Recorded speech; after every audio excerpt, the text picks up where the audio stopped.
டே one இஃப்தார் at Sheikh Zayed Grand Mosque அப்படின்னு நான் போட்ட வீடியோக்கு நிறைய டிஎம்ஸ் வந்திருந்தது. அண்ட் அந்த டிஎம்ஸுக்கான கிளாரிபிகேஷன் ரீல் தான் இது. ஃபர்ஸ்ட் திங், இஃப்தாருக்கு எந்த ஒரு ரெஜிஸ்ட்ரேஷனும் தேவையில்லை, totally free.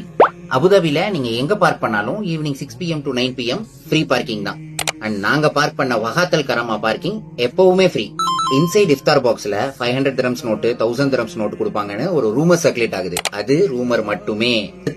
2 hours 3 hours earlier reach ஆகணுமா அப்படின்ற அந்த கொஸ்டினுக்கு ஏர்லியர் ரீச் ஆனாதான் ஸ்பாட் கிடைக்கும் அப்படின்றது எல்லாமே தேவையில்லை. ஷாபியால இருந்தே 5 o'clock தான் கிளம்பணும். பார்க்கிங் ரீச் ஆகிறதுக்கு அப்ராக்சிமேட்டா ஒரு 5:45 இருக்கும். அவுட்டர் சர்க்கிள் வழியா நடந்து போய் செக்யூரிட்டி செக்க முடிச்சு நாங்க இஃப்தாருக்கு போகும்போது ஆல்மோஸ்ட் லைக் ஒரு 6:05 6:10 இருந்தது. அண்ட் போன எல்லாருக்குமே அங்க ஸ்பாட்ஸ் அவைலபிளா ரெடியா இருந்தது. அதனால ஏர்லியா ரீச் ஆனாதான் ஸ்பாட் கிடைக்கும் அப்படின்றது இட்ஸ் ஜஸ்ட் அ மித்.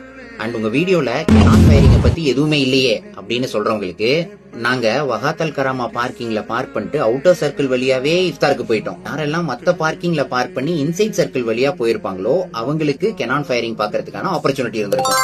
உங்கள யாராவது இந்த இஃப்தார்ல கேனான் ஃபயரிங்க பாத்தீங்க அப்படின்னா கீழே கமெண்ட்ல சொல்லிருங்க. என்னோட இஃப்தார் இவ்வளவு ஸ்மூத்தா, இவ்வளவு பீஸ்ஃபுல்லா, இவ்வளவு மெமரபிளா இருக்கும்னு எதிர்பார்க்கவே இல்லை. இதுக்கு முன்னாடி இஃப்தார ஷேக் ஜயத் மாஸ்க்ல ஒன்ஸாவது ட்ரை பண்ணணும்னு உங்ககிட்ட சொல்லியிருக்க உங்க ஃப்ரெண்ட்ஸுக்கு இந்த வீடியோவை ஷேர் பண்ணிட்டு, இந்த இன்ஃபர்மேஷன் யூஸ்ஃபுல்லா இருந்துச்சு அப்படின்னு நம்பினீங்கன்னா அந்த ஃபாலோ மட்டும்